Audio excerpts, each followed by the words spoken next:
love, life, and lessons from the past.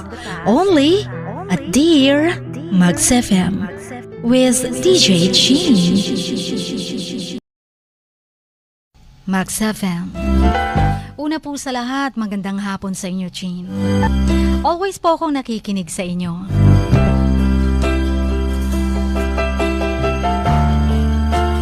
Gusto ko lang ibahagi ang aking kwento about friendship. And by the way, ako nga po pala si Monique. Pero syempre, hindi ko po tunay na pangalan. At sisimulan ko ang aking kwento since 2009. May naging friend po ako noon. Lagi kaming magkasama. Lagi ko siyang kakampi. Actually, medyo may kaya po sa buhay sila. And thankful po talaga ako dahil nakilala ko siya. Lagi niya akong pinagtatanggol sa mga nambubuli sa akin. Tawagin na lang po natin siyang Miss K.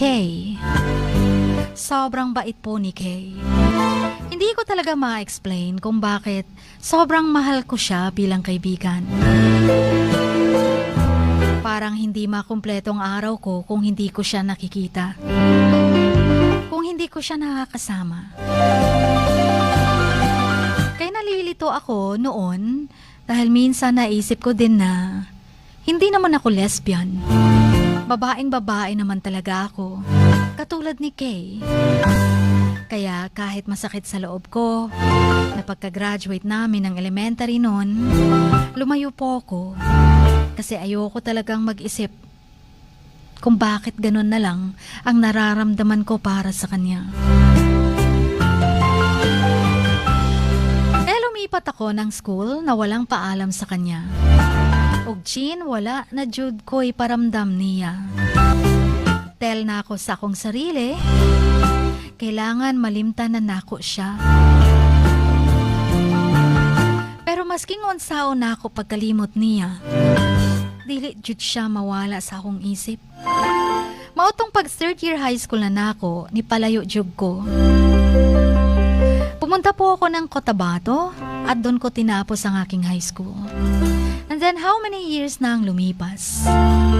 Pero mas gusto ko pa rin siyang hanapin at makita.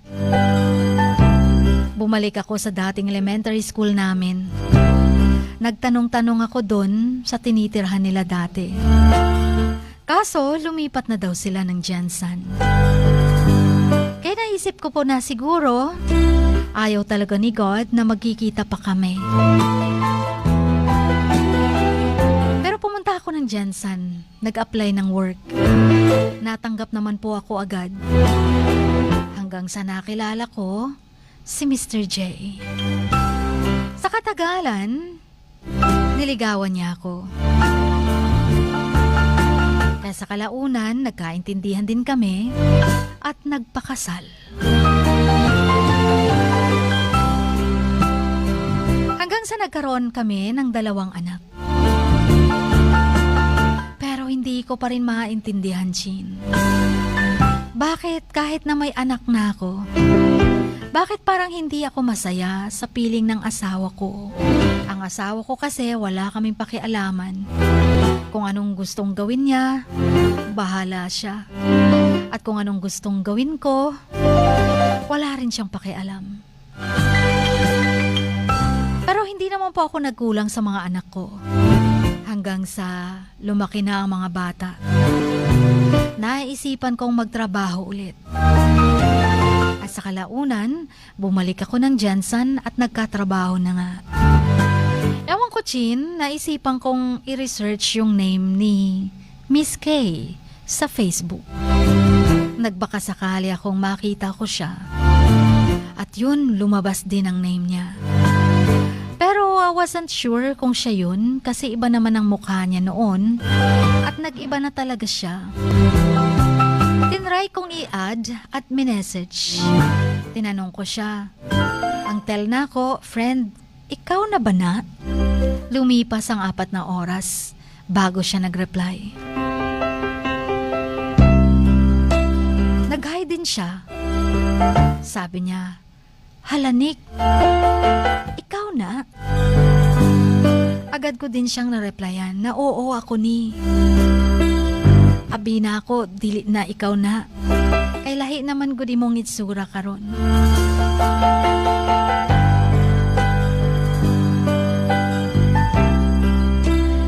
Kaya ayon, lagi na kaming nagkakwentuhan.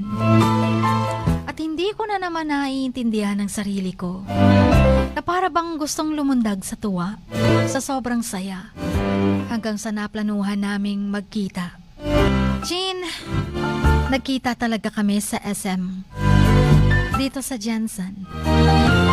Hindi ko maipaliwanag ang nararamdaman ko that time.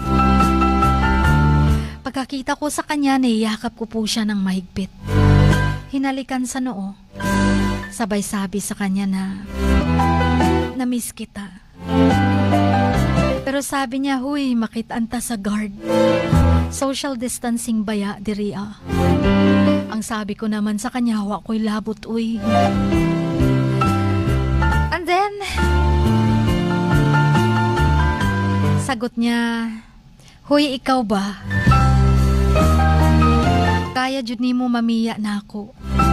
Wala na kay paramdam na unsa man or naunsa ka. Pero naunsa man jud ka ato. Nganong nilakaw man ka nga walay pananghid.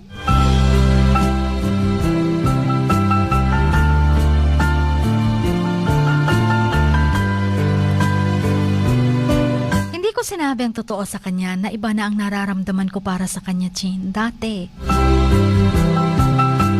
Pero grabe jud akong kalipay. Happy lang ko. Kaya nayakap ko siya ng mahigpit. At simula nun, Chin, bumalik ang lahat ng nararamdaman ko para sa kanya. Sobrang happy ko pag nakikita ko siya. Sobrang masaya ako pag kasama ko siya. Pag nagre-rest day ako, nakikita kami. At nag-check-in minsan sa hotel. Pero friends lang talaga kami. Pareho kaming babae. Kaya parang wala lang sa amin kung mag-check-in kami pareho sa hotel. Sa may mga bad na iniisip dyan, wala po kaming ginagawang masama dun sa hotel. Just for fun. Basta ang alam ko, happy ako na magkasama kaming dalawa. Alam mo, Chin, may boyfriend na po siya. Pero ewan ko ba sa sarili ko, babaeng babae naman po talaga ako. May asawa na nga, may 2 anak pa. Nagme-makeup. Pero bakit ganun? Kaya muli na naman akong nagdesisyon na lumayo. Kasi parang habang tumatagal at kung tatagal pa ako dito, baka ano pang maisipan nila or ko. Baka kung anong masabi nila tungkol sa akin.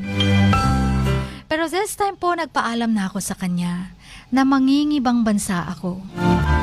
At gusto ko siya ang maghahatid sa akin sa airport. At yun naman talagang nangyari. Hinatid po niya ako sa airport sa taxi. At habang nasa loob ng taxi, niyakap ko siya ng mahigpit. At siya din naman, niyayakap niya din ako ng mahigpit. Hawak kamay kami. At ang sabi ko, hulata jud baya ko ha. Ayaw sa pagpakasal. Okay lang nga ako ang kasal. Pero ikaw ayaw sa. Kay maglaag pa ta sa Maynila. Sagot naman niya, oo lagi, hulaton ta ka. Sabi ko sa kanya, love ta kaayo ta ka. Nisalig ko nimo. Labaw pa sa igsuon akong pag-isip nimo. Biglang nagsalita ang driver na, Miss, unsa da inyong status? Kay ina pa ko nagtanaw ninyo ba, pero pareho man mga babae naka-makeup. Kinsa da yung tomboy ninyo?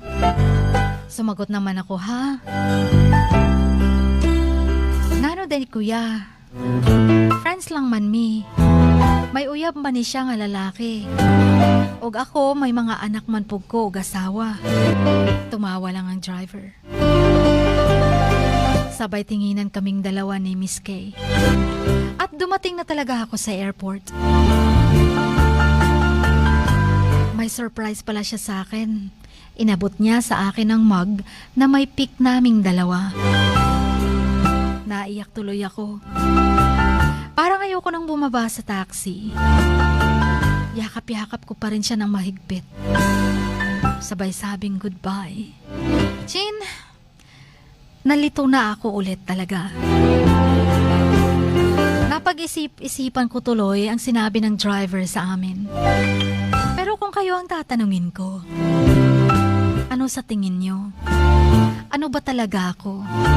Ba't ganito ang nararamdaman ko para kay Miss Kay? Bakit hindi ko pa rin makakalimutan ang feelings ko for her gayong may asawa at anak na ako? Kailangan bang kalimutan ko na siya ng tuluyan? Or magko-confess na ako at babalikan siya sa pagbabalik ko? Sana'y tulungan niyo ako. Bigyan niyo ako ng advice. Hanggang dito na lamang. Ang inyong Kamax, Monique.